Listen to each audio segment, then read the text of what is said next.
আজকে এই হরিনামের খেলার মাঝে কেবল তাদেরই জয় হবে। কাদের জয়? তত্ত্বজ্ঞ বললেন যে ভক্ত অন্তরের হিংসা, নিন্দা, দাম্ভিকতা, অহংকার, পরনিন্দা, পরচর্চা, পরশ্রী কাতরতা, পরদুষ্টি মলিনতা এসব অন্তর থেকে দূর করে যদি কেউ শিশুর মতো সরল হয়ে জগতের বুকে লক্ষ্য করে দেখবেন, শিশুদের অন্তর কিন্তু বড়ই সরল বাবা। শিশুদের প্রাণ বড়ই দেখবেন, তাদের অন্তরে হিংসা জানে না, নিন্দা জানে না, দাম্ভিকতা জানে না, অহংকার জানে না, তারা পরনিন্দা পরচর্চাও করতে জানে না। তবে ওই শিশুরা কিছু না জানলে দুটি জিনিস কিন্তু তারা জানে বাবা। কি জানি? প্রথমত তারা মা মা মা বলে কাঁদিতে কিন্তু জানে, মা বলে কাঁদিতে জানে। আরেকটি জানে কি? শিশুদের অন্তর জানে জগতের বুকে মা বলে কাদাই হলো আমাদের একমাত্র সম্বল। আর দ্বিতীয়ত মায়ের কোলে হলো আমাদের একমাত্র নিত্যকালের আশ্রয়। ওই অবুঝ শিশু মায়ের কোলে আশ্রয় পাবার জন্য মা মা মা বলে বড় ব্যাকুল হয়ে কাঁদিতে থাকে। সন্তানের ক্রন্দনের ধ্বনি যদি মায়ের কর্ণে পড়ে, মা ছুটে এসে সন্তানের করে খেলনা তুলে দেয়। কেন?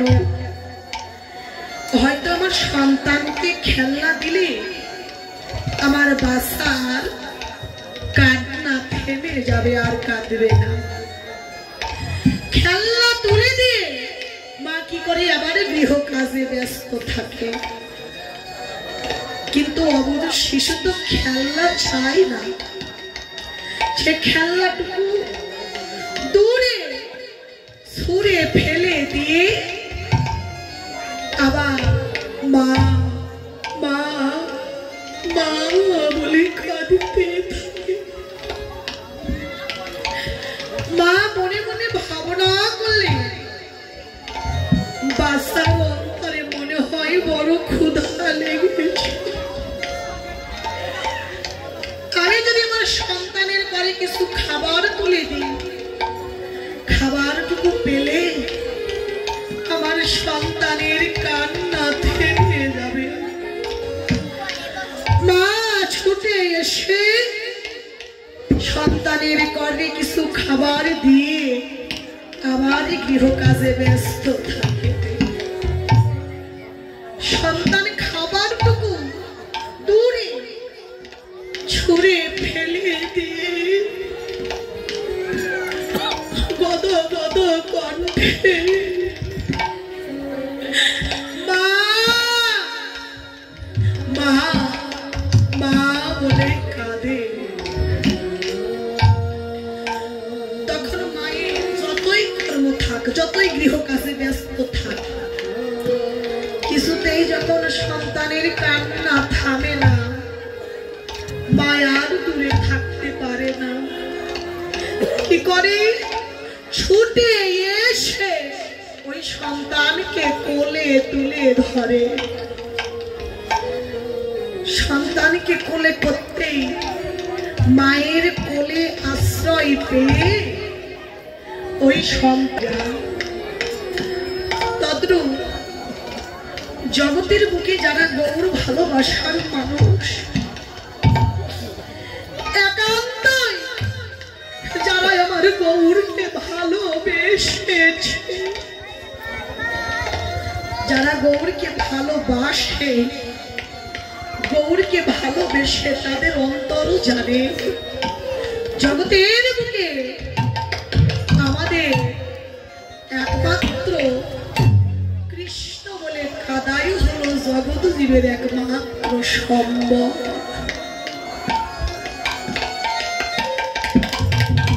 গৌর বলে কাদাই হলো আমাদের একমাত্র সম্বল। আর জগতের বুকে যতই আমাদের আশ্রয় থাক, ভাই বন্ধু পুত্র পরিজন স্বজন বান্ধব, এগুলো হলো আমাদের অনিত্য আশ্রয়। লক্ষ্য করে দেখবে জগতের বুকে যেগুলো পাখি বাসা বাঁধিতে জানে না, তারা কিন্তু নিশীতে যে কোনো বৃক্ষের ডালে বসে নিশি যাপন করে থাকে। আর যারা বাসা বাঁধিতে জানে, যারা বাসা বেঁধেছে, সারাদিন যতই দূরে থাক, যেখানেই থাক, সন্ধ্যা হলে তারা আপন আপন বাসায় ফিরে আসে। আমাদের ডক্টর মহানাব্রত ব্রহ্মচারী বললেন, একটা সোনার কলসিতে যদি আমরা 100 বছর জল রাখি বাবা, 100 বছর পর যদি ওই জল আমরা মাটিতে ঢেলে ফেলে দিই, জল কি হবে? ওই জল ছুটে চলে যাবে সাগরের দিকে, তাই না? ওই জল কি সোনার কলসির মায়ায় পড়ে মাটিতে ঢেলে ফেলে দেওয়ার পর কি ওই জল কলসির মায়ায় পড়ে কলসিতে এসে ভরবে? তা তো ভরবে না। কেন ভরবে না? ওই জল জানে এই সোনার কলসি তো আমার নিত্যকালের আশ্রয়।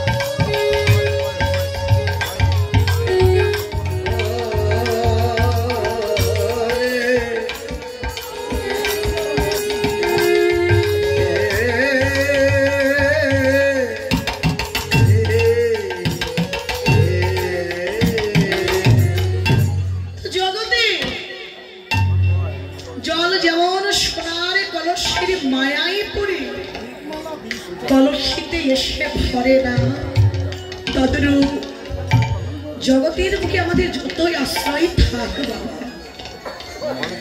ভাই বন্ধু পুত্র পরিজন স্বজন বান্ধব, যারা গৌর ভালোবাসার মানুষ, তাদের অন্তর জানে এই জগতে গৌর গোবিন্দের চরণ ছাড়া আমাদের আর এই জগতে নিত্যকালের কোনো আশ্রয় নাই। একমাত্র নিত্যকালের আশ্রয় যদি থেকেই থাকে, একমাত্র গৌর গোবিন্দের চরণে হলো আমাদের নিত্যকালের আশ্রয়। অন্তরে ভাবনা করে অন্তরের হিংসা নিন্দা দাম্ভিকতা অহংকার শিশুর মতো সরল হয়ে সবকিছু দূরে ছুঁড়ে ফেলে দিয়ে প্রভুর শ্রীপাদ পদ্মে যদি নয়নের অশ্রু বিসর্জন করতে পারে, এই কাদায় হলো একমাত্র কলিজীবের ভজন। কাঁদো মন কাঁদো, তোমরা কৃষ্ণ বলে কাঁদো, তোমাদের যে কাদায় হলো কলিজীবের একমাত্র ভজন, কাদাই হলো একমাত্র সাধন।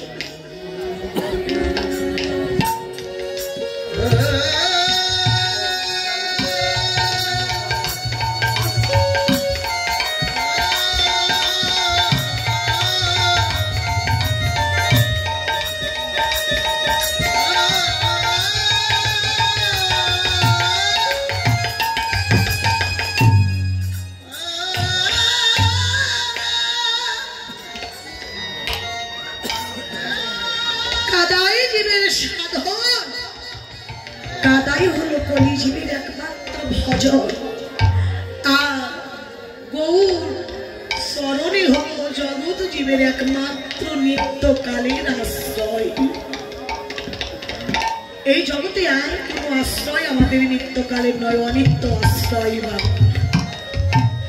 তাই যদি আয় প্রভু হলেন করুণার সাগর, যারা গৌর ভালোবাসার মানুষ তারা জানে এই জগতে আমাদের ভাই বন্ধু পুত্র পরিজন স্বজন বান্ধব এই সকল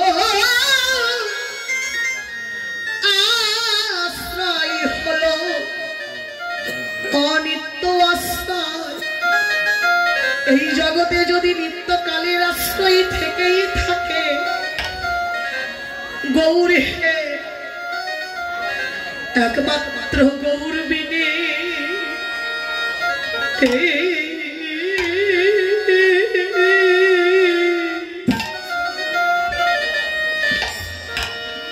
আর আমাদের বন্ধু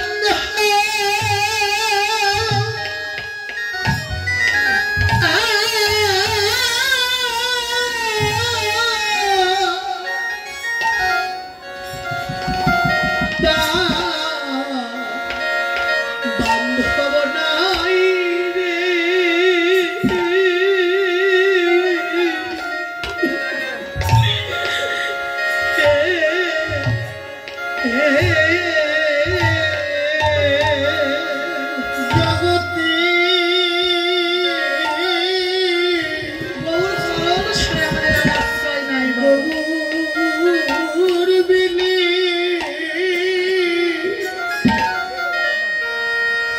জগতে আর বন্ধ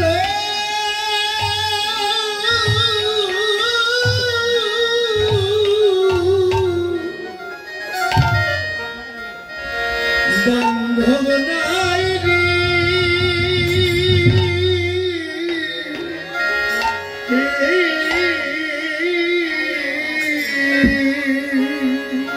আমাদের ভাই বলে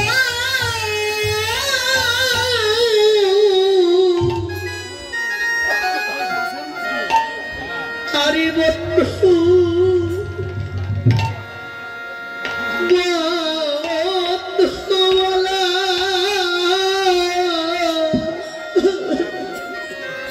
আমাদের গো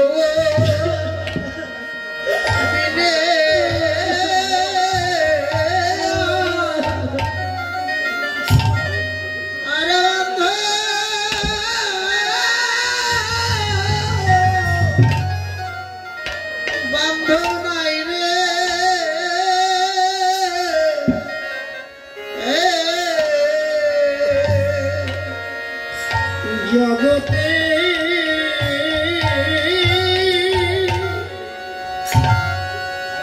ভাই বলো ভাই বলো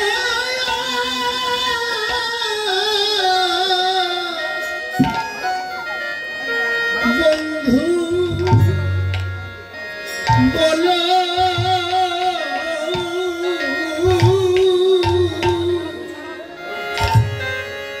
জগতে গো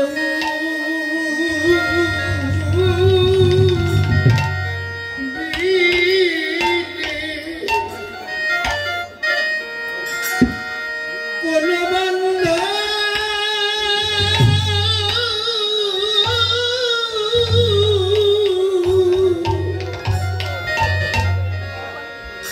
বান্ধব নাই রে,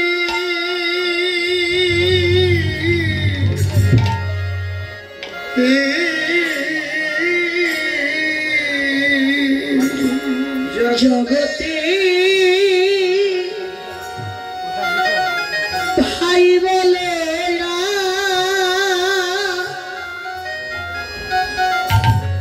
ভাই বলে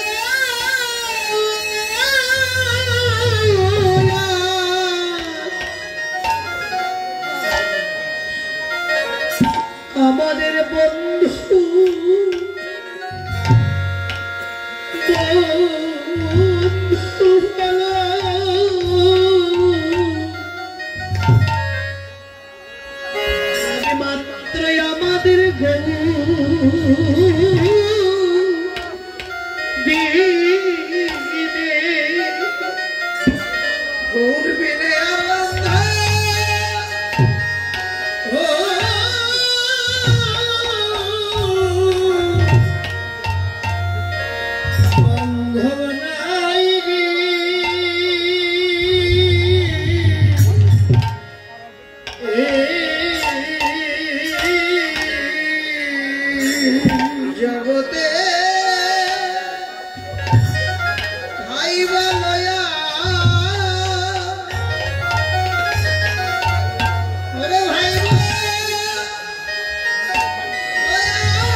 আমাদের গৌ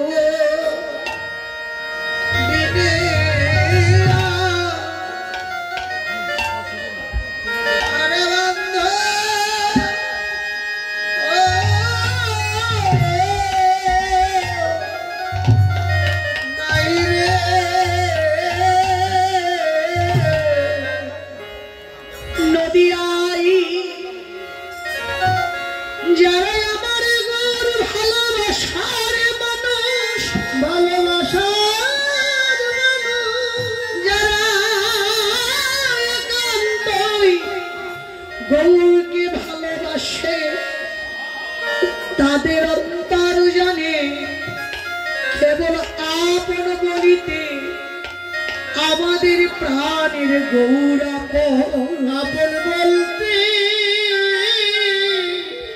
আমাদের প্রাণের গৌরাপন।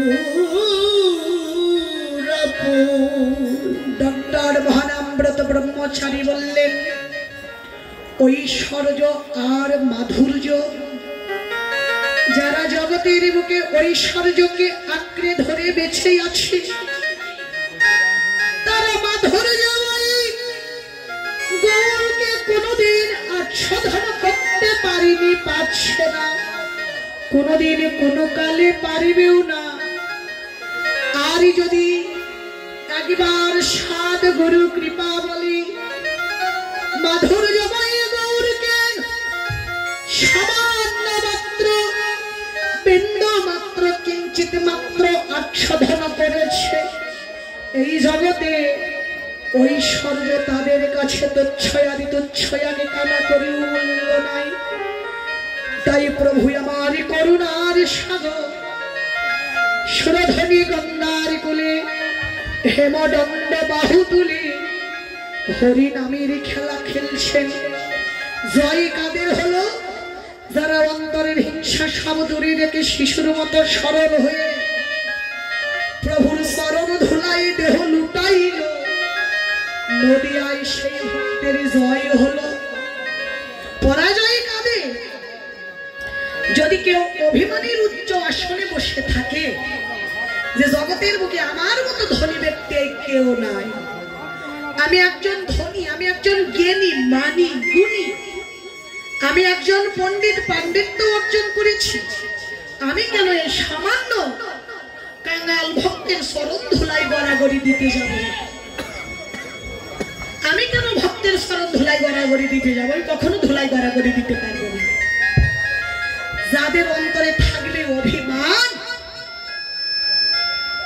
অহংকার, তাদেরই এই হরিনামের খেলাই হবে পরাজয়।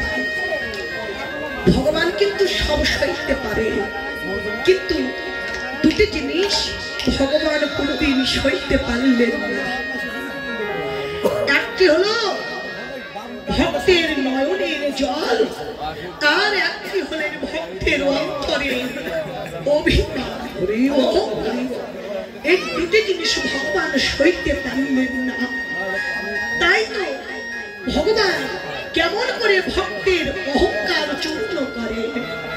যেমন একদিন সত্যভামা অহংকার করে বলেছিলেন, যেদিন প্রভু ভগবান শ্রীকৃষ্ণ স্বর্গ থেকে সত্যভামাকে একটি পারিজাত বৃক্ষ এনে দিয়েছিল, সত্যভামা মনে মনে ভাবনা করলেন যে এই জগতের বুকে আমার মনে হয় আমার মতো সুন্দরী রমণী আর কেউ নাই, আমি প্রভুর শ্রেষ্ঠ জ্ঞানী, আমি সুন্দরী, তাই প্রভু স্বর্গ থেকে পারিজাত বৃক্ষ এনে আমায় দিয়েছে, আমার মতো সুন্দরী কেউ নাই। প্রভু বুঝতে পারলেন সত্যভামার অন্তরের অহংকার। অহংকার করেছিলেন গরুর পাখি। গরুর পাখি মনে মনে ভাবনা করতেন, আমি অতি দ্রুত গতিতে চলতে পারি, আমার মতো দ্রুত গতিতে কেউ চলতে পারে না। তো প্রভু যদি এক রাজ্য থেকে আর এক রাজ্যে যেতে চান, তাহলে আমাকে ছাড়া প্রভু কখনো যেতে পারবে না, আমার মতো দ্রুত গতিতে কেউ চলতে পারে না। প্রভু বুঝতে পারলেন গরুর পাখির অহংকার। তেমনি অহংকার করেছিলেন ভগবান শ্রীকৃষ্ণের সুদর্শন চক্র। অহংকার করেছিল কেন? ওই সুদর্শন চক্র একদিন স্বর্গের দেবরাজ ইন্দ্রের অস্ত্র নিকৃষ্ট করেছিলেন। সেই দিন সুদর্শন চক্রের অহংকার হলো যে জগতে প্রভু যদি কখনো যুদ্ধ করে আমাকে ছাড়া প্রভু যুদ্ধ করতে পারবে না। এই যে সুদর্শন চক্রে অহংকার বুঝতে পারলেন প্রভু, একসঙ্গে তিনজনের অহংকার চূর্ণ করলেন কিভাবে? সেদিন এবার প্রভু স্মরণ করলেন ত্রেতা যুগে রাম ভক্ত হনুমানকে। রাম ভক্ত হনুমানকে প্রভু স্মরণ করলেন। হনুমান বুঝতে পারলেন যে প্রভু আমায় স্মরণ করেছে। সেই রাম ভক্ত হনুমান এবার আসতে রাজ্যে সম্মুখে ছিল ফল বৃক্ষ, সুন্দর সুন্দর ফল বৃক্ষে কত সুন্দর ফল ধরেছিল। হনুমান এসে ওই সুন্দর ফল বাগান নষ্ট করে ফেলছে, ফল পেরে পেরে নষ্ট করছে, আবার মোটা মোটা বৃক্ষগুলো উপড়ে ফেলে দিচ্ছে। এই খবর রাজ্যে পৌঁছায় গেল। প্রভু তখন গরুর পাখিকে আদেশ দিলেন, গরু তুমি যাও ওই দুষ্ট হনুমানকে আমার নিকটে ধরে নিয়ে এসো, তবে তুমি একা যেও না, সৈন্যদলকে সঙ্গে নিয়ে যাও। গরুর পাখি অহংকার করে বললেন, প্রভু সৈন্যদলের আর কি প্রয়োজন আছে, আমি একাই ওই দুষ্ট বানরকে তোমার নিকটে নিয়ে আসবে। গরুর পাখি গেলেন, লক্ষ্য করে দেখলেন এবার ওই দুষ্ট বানর ফল বৃক্ষগুলো নষ্ট করে ফেলছে। তখন গরুর পাখি ওই হনুমানকে ধরার চেষ্টা করতেই হনুমান তার লেজের দ্বারাই গরুর পাখিকে সাথে ধরে ফেলে দিলেন সাগরে। যখন সাগরে নিক্ষেপ করলেন, ওখান থেকে গরুর পাখি কোন রকম প্রাণে বেঁচে ফিরে আসলেন প্রভুর নিকটে। বললেন, প্রভু আমি ভাবতাম, আমি ভেবেছিলাম ও তো সাধারণ বানর, কিন্তু ওকে দেখে মনে হলো সাধারণ বানর নয়, ও মনে হয় মায়াবী বানর, ও হয়তো মায়া জানে। আমি তাকে ধরবার চেষ্টা করতেই সে আমাকে সাগরে নিক্ষেপ করেছে, ওখান থেকে কোন রকম প্রাণী আমি পেয়েছে ফিরে এসেছি। প্রভু বললেন, গরুর তাহলে তুমি তাকে ধরার চেষ্টা করো, কিন্তু শোনো তোমার ওই গায়ের বল দিয়ে তাকে ধরবার চেষ্টা করবে না, তুমি গিয়ে তাকে বলবে আমার কথা যায় আমি তাকে স্মরণ করেছি। এবার গরুর পাখি গেলে হনুমানজির কাছে গিয়ে নিবেদন করে বললেন, হনুমানজি প্রভু রাজমহলে তোমাকে স্মরণ করেছে, তুমি এক কাজ করো, তুমি আমার পিঠে চড়ো, আমি তোমাকে দ্রুত গতি প্রভুর নিকটে নিয়ে যাব। হনুমানজি বললেন, গরু তার আর প্রয়োজন নাই, তুমি আগে আগে যাও, আমি পিছনে পিছনে যাচ্ছি। এই বলে গরুর আগে আগে যাচ্ছে আর হনুমানজি পিছে পিছে যাচ্ছে। তো এক সময় এবার এদিকে প্রভু তার সুদর্শন চক্রকে আদেশ করলেন, সুদর্শন চক্র তুমি যাও, তুমি দরজায় পাহারায় থাকবে, কেউ যেন আমার এই রাজমহলে প্রবেশ করতে না পারে। এবার প্রভু সুদর্শন চক্র পাহারায় রইলেন, আর এদিকে প্রভু কি করলেন, রাম রূপে সত্যভামার ডান পাশে দাঁড়িয়ে রইলেন। আর এদিকে ওই হনুমানজি কি করলেন, গরুর পাখিকে পিছনে ফেলে তার আগে এসে দাঁড়ালেন দরজার নিকটে। ওই যে প্রভুর সুদর্শন চক্র হনুমানজিকে বাধা দিতে হনুমানজি কি করলেন, ওই সুদর্শন চক্রকে তার মুখের ভিতর রেখে দিলেন। দিয়ে এসে দাঁড়ালেন প্রভুর নিকটে, বললেন প্রভু, প্রভুর চরণে প্রণাম আদি করে বললেন, প্রভু, ও প্রভু, তোমার বাম পাশে ওই কোন দাসী দাঁড়িয়ে আছে গো? আমার মাথা সীতা দেবী কোথায়? এই যে তখন সত্যভামার যে অহংকার ছিল, আমার মতো সুন্দরী আর কেউ নাই, অহংকার চূর্ণ হয়ে গেল। ভাবনা করলে আমি, আমার এত রূপ এত সুন্দর আমি, আর আমাকে দাসী বললো, হনুমান আমাকে দাসী বললো, আর কি বললো, সীতা দেবী নাকি আমার যে সুন্দর। আহা, তাহলে মনে হয় আমার সে ওই সীতাই সুন্দর। তার অহংকার চূর্ণ হয়ে গেল।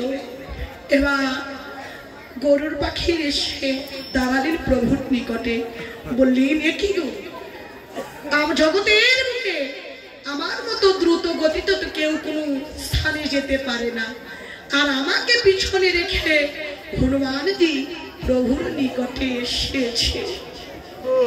গরুর পাখির অহংকার চূর্ণ হয়ে গেল। এবার প্রভু বললেন, হনুমানজি, ও হনুমানজি, তুমি যে আমার এই রাজমহলে প্রবেশ করলে, দ্বারে কি কেউ তোমাকে বাধা দেয়নি? হনুমানজি বললেন, প্রভু, তোমার স্মরণে কি আমি আর বিলম্ব করতে পারি? তোমার স্মরণে আমি যেন আর বিলম্ব করতে পারলাম না। দিয়েছিল দ্বারে বাধা আপনার ওই সুদর্শন চক্র, কিন্তু আমি তো বিলম্ব করতে পারলাম না, তাই ওই সুদর্শন চক্রকে আমি আমার দাঁতের ভিতর আটকে রেখেছি। এই বলে সুদর্শন চক্র বের করে প্রভুর চরণে সঁপে দিলেন। সুদর্শন চক্রের অহংকারও যেন চূর্ণ হলো। তাই জগতের বুকে ভগবান সব সইতে পারে, কিন্তু ভক্তের নয়নের জল আর ভক্তের অন্তরের অহংকার ভগবান যেন কোনোদিন সইতে পারে।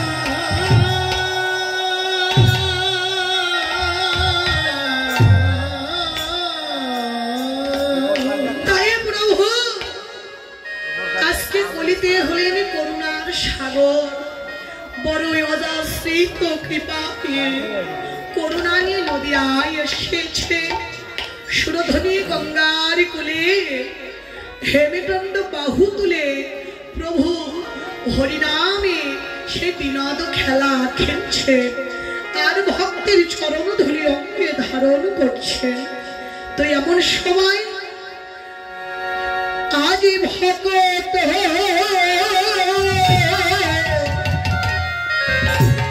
গানের সঙ্গে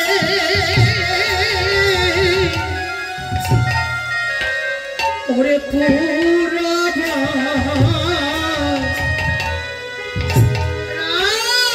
ভাষ রঙে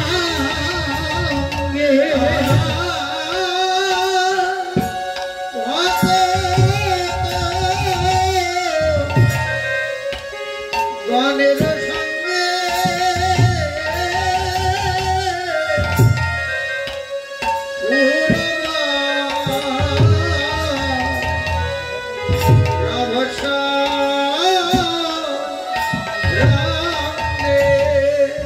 ওরে ভক্ত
কি খেলা এ খেলায় যে যেন হারিবে ভাই কাঁধে করে নিবে বংশী বটের তলে রাখিয়া আসিবে তাই ভক্তাধীন ভগবান ভক্তির চরণ ধুলি পাবার জন্য ভক্তির নিকটে হেরে গিয়ে সুবলকে কাঁধে করেছিলেন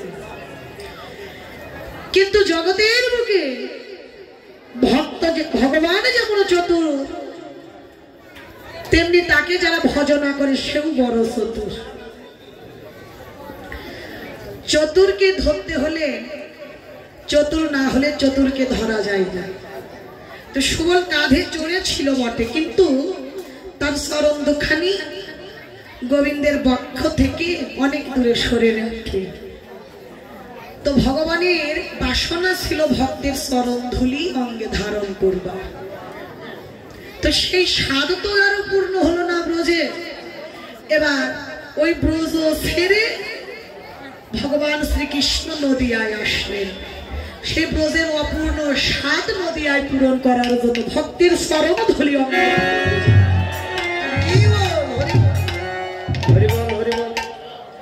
সেই ব্রজ ভাবে বিভোর হয়ে ব্রজলীলা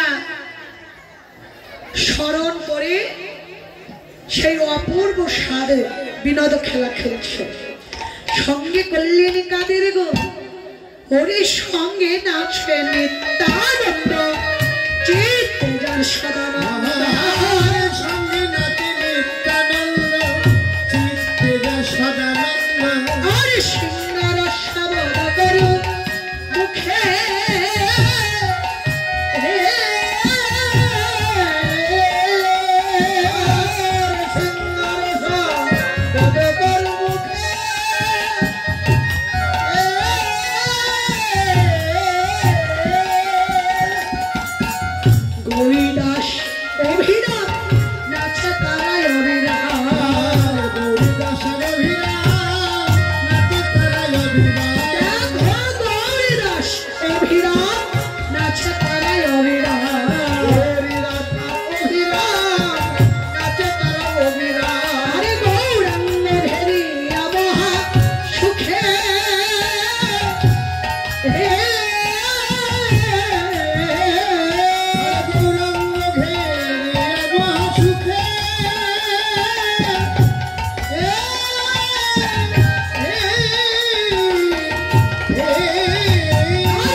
সুখে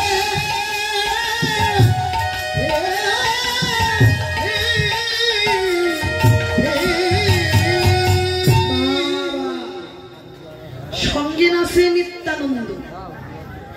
অর্থাৎ বৃন্দাবনে যারা যারা ছিল নদিয়ায় তারাই তারাই এসেছিল।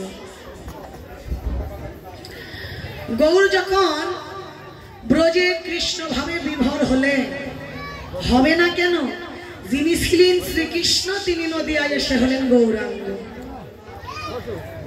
তো গৌর যখন কৃষ্ণ ভাবে বিভোর হলে নদিয়ায় নিত্যানন্দ বলরামের ভাবে মগ্ন হলেন। কেন হলো?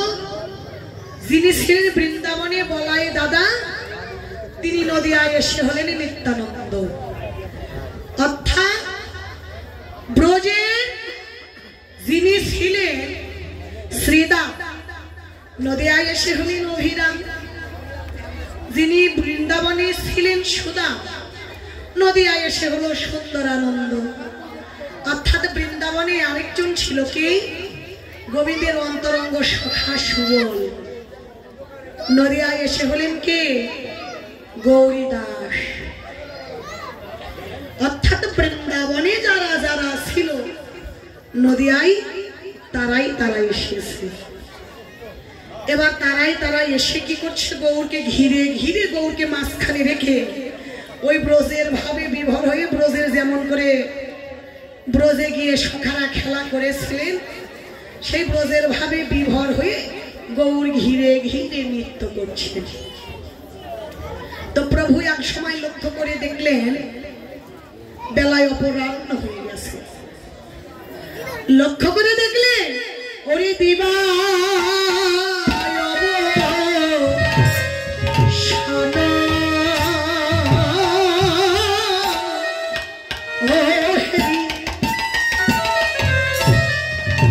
গৃহে চলে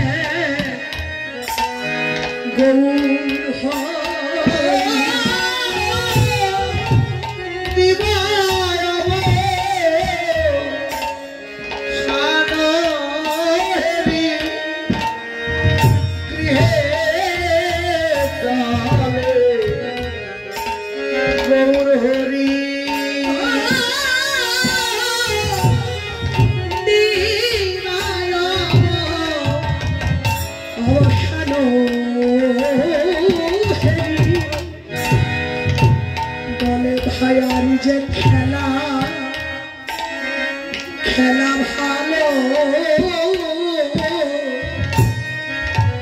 লাগে না, বলে আর যে খেলা ভালো লাগে না। আমার মায়ের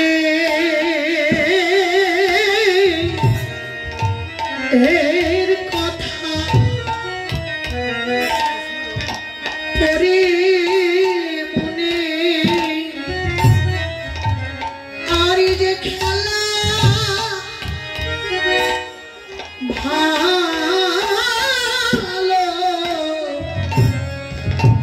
লাগে না। ওই মায়ের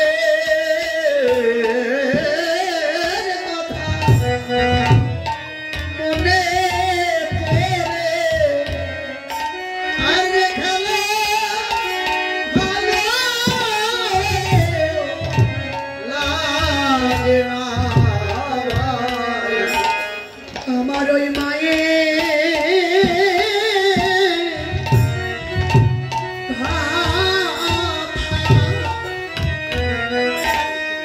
মনে পড়ে আর যে খেলা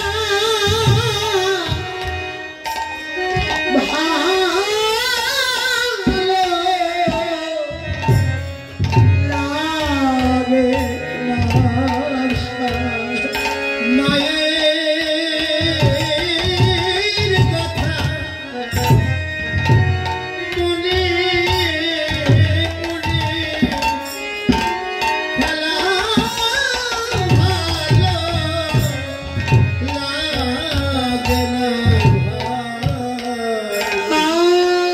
সচিদেবী পথে বসি আছে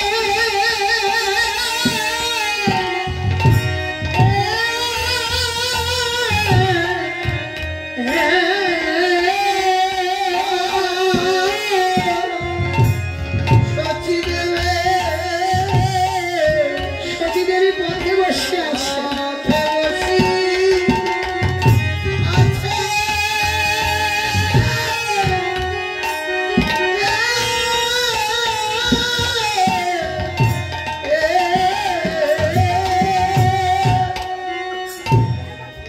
আমার প্রাণে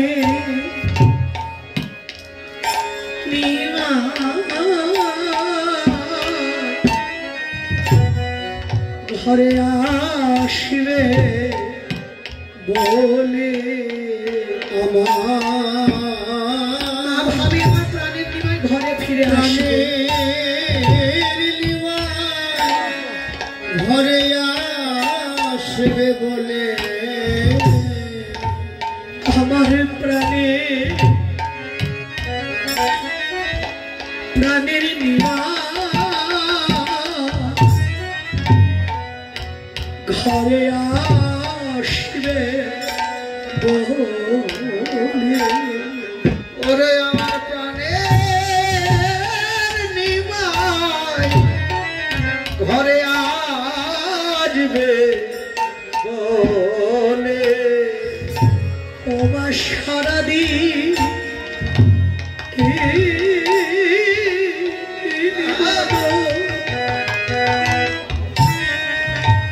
নিমায়ের বদন দেখে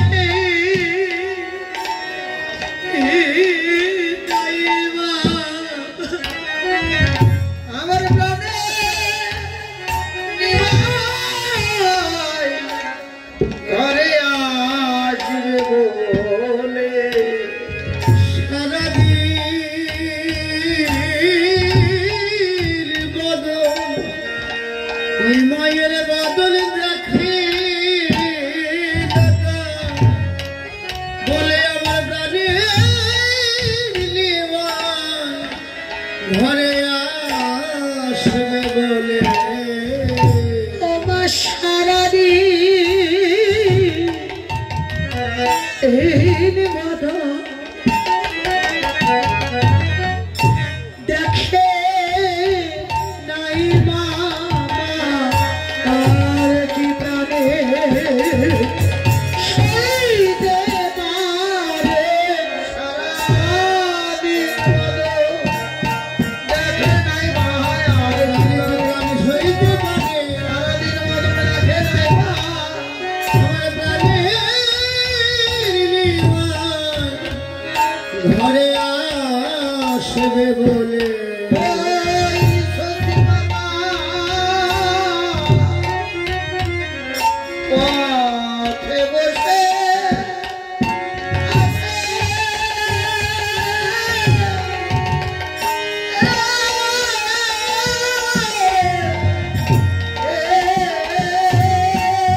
সচিদেবী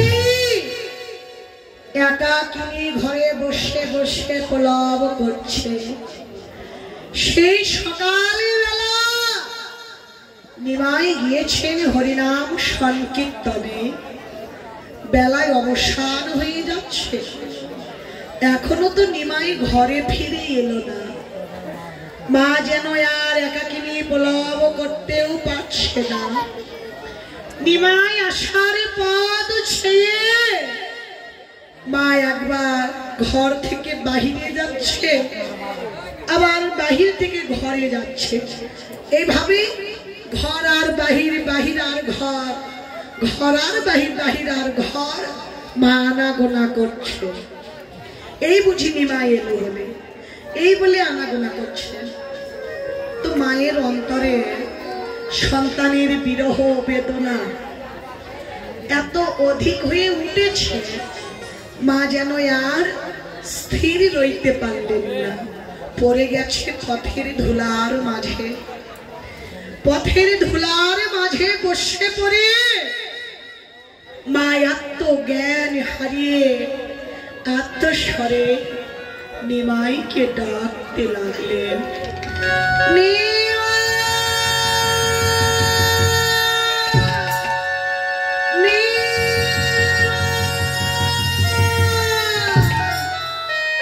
আমার প্রাণের নিমা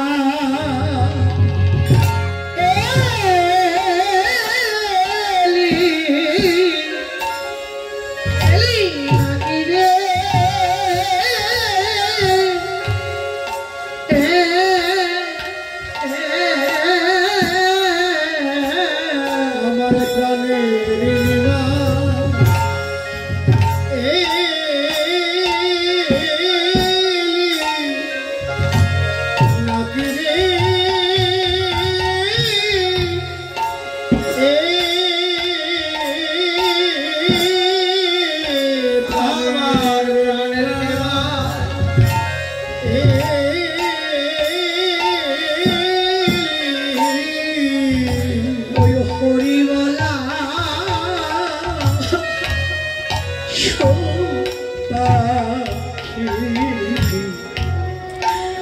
আমার প্রাণের নিমা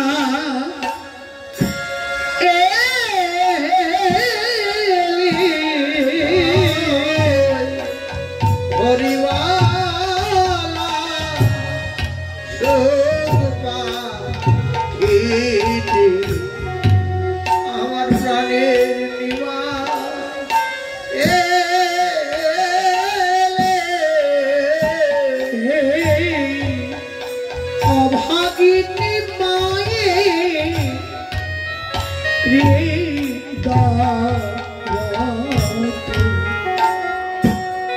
প্রাণের নিমা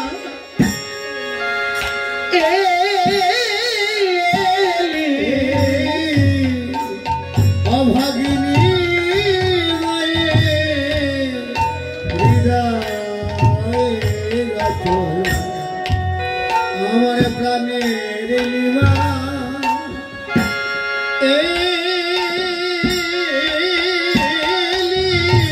বাছারে তুই ছাড়াই আমার আর কেউ নাই ভবে প্রাণের নিমা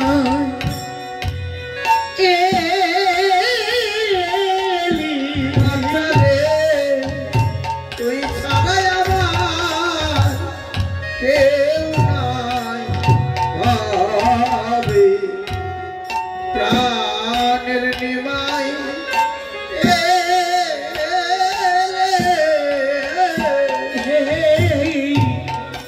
অভাগিনী মায়ে হৃদয় তুই যে সাধনার ঘর নয়নমণি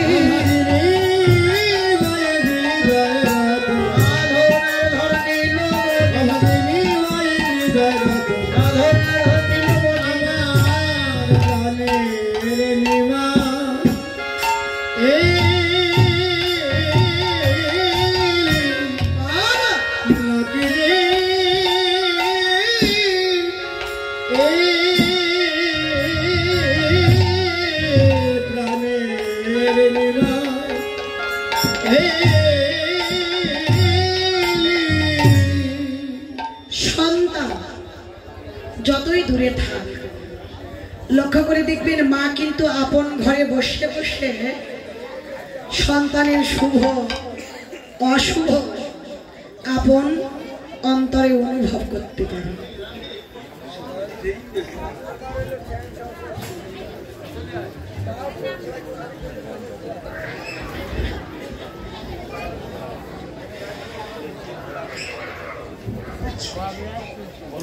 তেমনি মায়ের ডাক হলো অন্তরের ডাক। সন্তান যতই দূরে থাক যেখানেই থাক মা যদি একবার সন্তানকে ডাকে এই অন্তরের ডাক কখনো কিন্তু কানে শোনার প্রয়োজন হয় না। অন্তরের ডাক চিরকাল অন্তরেই সারা যাবে। তো নিমাই বুঝতে পারলেন যে মা তার নাম ধরে ডাকছে, নিমাইয়ের যেন আর খেলা ভালো লাগছে না, তাই নিমাই করলেন কি, আজি ভক্ত সনে প্রণাম করিয়া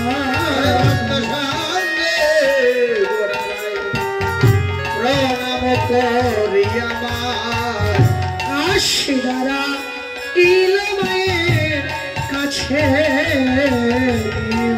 আশিদারা ইল মায়ের কাছে, আশিদারা ইল মায়ের কাছে। দেখো এই তো আমি এসেছি মা, বলেই তো আমি এসেছি মা, ওই হরিনামের খেলা সান্না করে। দেখো এই তো আমি এসেছি, এই যে আমি তোমার নিমাই এসেছি। সাঙ্গ করে এই তো আমি এসেছি মা, আশিদারা এলো মায়ের কাছে, আশিদারা ইল মায়ের কাছে। ও আমি তোমার নিমাই গো নিমাই। মায়ের কণ্ঠের ধ্বনি যখনই নিমাইয়ের কণ্ঠের ধ্বনি মায়ের কর্ণে পড়েছে, মা চৈতন্য হয়ে লক্ষ্য করে দেখলেন, কে রে, কে? নিমাই, ও নিমাই, তুই এসেছিস?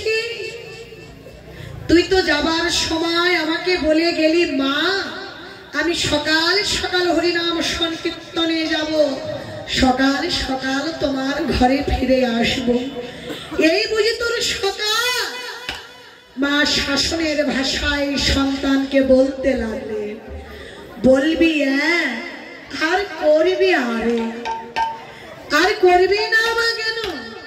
মায়ের অন্তরের বেদনা যদি বুঝবি তাহলে ছেলে কেন হবি বল?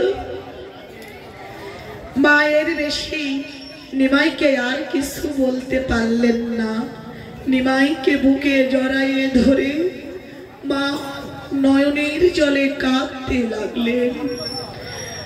নিমাইকে বুকে ধরা মায়ের নয়নের ততই অশ্রু যখনই নিমাইয়ের অঙ্গে পড়েছে, নিমাই চেয়ে দেখলেন মা অঝরে নয়নের জলে কাঁদছে। মায়ের কাদা বদন দেখে নিমাই মাকে বলতে লাগলেন, মাগো তুমি অমন করে কাঁদছ কেন? অমন করে কাঁদছ কেন?